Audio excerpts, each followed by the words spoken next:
Hello friends, வணக்கம். Welcome to Malathi short kitchen. Friends, நாம் இன்னைக்கு சிக்கனை வச்சு டிஃப்ரெண்ட் ஃப்ளேவரில் கோகனட் சிக்கன் எப்படி சமைக்கிறதுன்னு பார்க்க போகிறோம். இதோட டேஸ்ட்டு ரொம்பவே சூப்பராக இருக்கும். வாங்க எப்படி சமைக்கிறதுன்னு பார்ப்போம். அதுக்கு முன்னாடி நம்ம சேனலை சப்ஸ்கிரைப் பண்ணிக்கோங்க. இப்போ வாங்க நம்ம வீடியோக்குள்ளே போகலாம். சரி வாங்க, அதுக்கு தேவையான பொருட்களை பார்த்துப்போம். நான் 1 கிலோ சிக்கன் எடுத்து வச்சுருக்கேன். நல்லா க்ளீன் பண்ணி எடுத்து வச்சுருக்கேன். அரை மூடி தேங்காயில் நல்லா திக்காக பால் எடுத்து வச்சுருக்கேன். மீடியம் சைஸ் வெங்காயம் 4, பெரிய தக்காளி 3, கொஞ்சம் கொத்தமல்லி, கொஞ்சம் புதினா. இப்போ மசாலா பொருள் பார்த்துப்போம். 2 டேபிள் ஸ்பூன் மல்லித்தூள், 2 டேபிள் ஸ்பூன் இஞ்சி பூண்டு பேஸ்ட்டு, 3/4 டேபிள் ஸ்பூன் மஞ்சள் தூள், 3/4 டேபிள் ஸ்பூன் ஜாதிக்காய் தூள். நீங்கள் நாட்டு மருந்து கடைகளில் கேட்டிங்கன்னா இது கிடைக்கும். 3/4 டேபிள் ஸ்பூன் சுருள் பட்டை, 1 டேபிள் ஸ்பூன் ஜீரகத்தூள், 2 டேபிள் ஸ்பூன் சில்லி பவுடர், தேவைக்கேற்ப உப்பு. நம்ம சமைக்கிறதுக்கு முன்னாடி ஃபஸ்ட்டு சிக்கனை மேரினேட் பண்ணிக்கலாம் வாங்க. இப்போ சிக்கனை மேரினேட் பண்ணுறதுக்கு ஜாதிக்காய் தூள், பட்டைத்தூள், ஜீரகத்தூள்,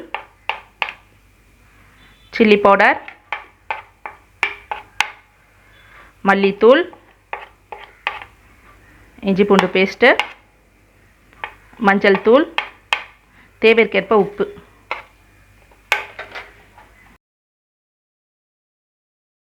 நம்ம எதுக்கு சிக்கனை மேரினேட் பண்ணுறோன்னா, அப்போ தான் இந்த மசாலாவோட ஃப்ளேவர்லாம் சிக்கனுக்குள்ளே இறங்கி சிக்கன் நல்லா சாஃப்ட் ஆகும். அதுக்காக தான் பண்ணுறோம். இதை அப்படியே ஒரு அரை மணி நேரம் ஊற விடுவோம்.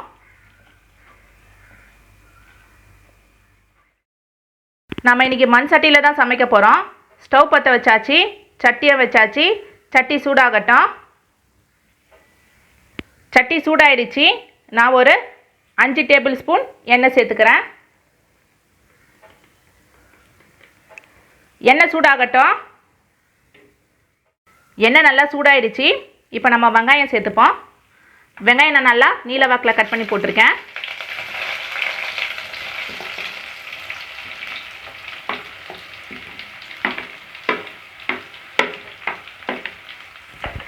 வெங்காயம் நல்லா கோல்டன் ஃப்ரை ஆகிற வரைக்கும் வதக்கி விட்டுட்டே இருங்க. கேஸை சிம்மில் வச்சுட்டே வதக்குங்க, இல்லைன்னா வெங்காயம் கருகிடும்.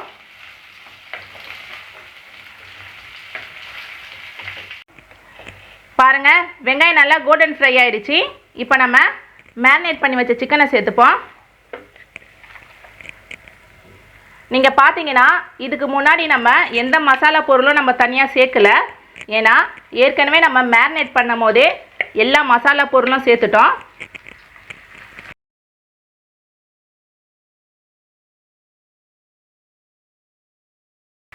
இப்போ இதை கிளறி விட்டுப்போம்.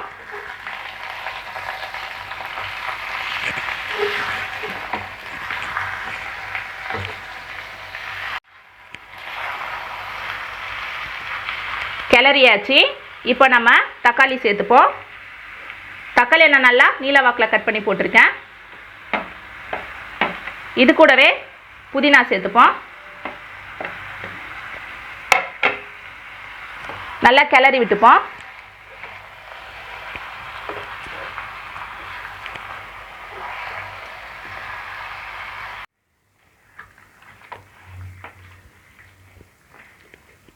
நல்லா கிளறி விட்டாச்சு. இதை அப்படியே ஒரு 10 நிமிஷத்துக்கு மூடி போட்டு விட்டுடுவோம். இப்போ தக்காளியில் இருக்கிற தண்ணியும் சிக்கனில் இருக்கிற தண்ணியும் ரிலீஸ் ஆகி அந்த தண்ணியிலே சிக்கன் ஒரு ½ குக் ஆகிடும். இப்போ மூடியை போட்டுடுவோம். கேஸை சிம்மில் வச்சுடுவோம். 10 நிமிஷம் ஆயிடுச்சு. பாருங்கள், நம்ம எந்த தண்ணியும் சேர்க்கலை. சிக்கன் தக்காளியில் இருக்கிற தண்ணி ரிலீஸ் ஆகி ½ குக் ஆகிடுச்சு. இதை ஒரு கிளறிடுவோம்.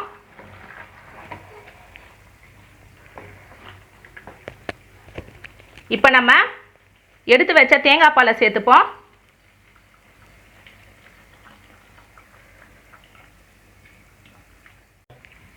தேங்காய் பால் சேர்த்தாச்சு. ஒரு கிளறிடுவோம். இந்த தேங்காய் பாலிலே இந்த சிக்கன் அப்படியே ஒரு 10 நிமிஷத்துக்கு வேக விடுவோம். இந்த தேங்காய் பாலில் சிக்கன் வேகும் போது இன்னும் ஃப்ளேவர் நம்மளுக்கு ரொம்ப ஜாஸ்தியாக இருக்கும். இதை அப்படியே மூடி போட்டு வச்சுடுவோம். 10 நிமிஷம் ஆயிடுச்சு. பாருங்கள், கிரேவி நல்லா கொதிக்குது. வாசனையும் ரொம்ப சூப்பராக இருக்குது. இப்போ நம்ம ஒரு கிளறிடுவோம். இந்த சிக்கனை தேங்காய் பால்லே கிட்டத்தட்ட நம்ம ஒரு 10 நிமிஷம் வேக வச்சுருக்கோம். சிக்கனை பார்த்துப்போம். சிக்கனும் வெந்திருக்கு. இப்போ நம்ம டேஸ்ட்டு பார்த்துப்போம். டேஸ்ட்டு ரொம்பவே அட்டகாசமாக இருக்குது. நம்மளுடைய கோகனட் சிக்கன் ரெடி. இப்போ நம்ம கொத்தமல்லியை தூவி இறக்கிட வேண்டியது தான்.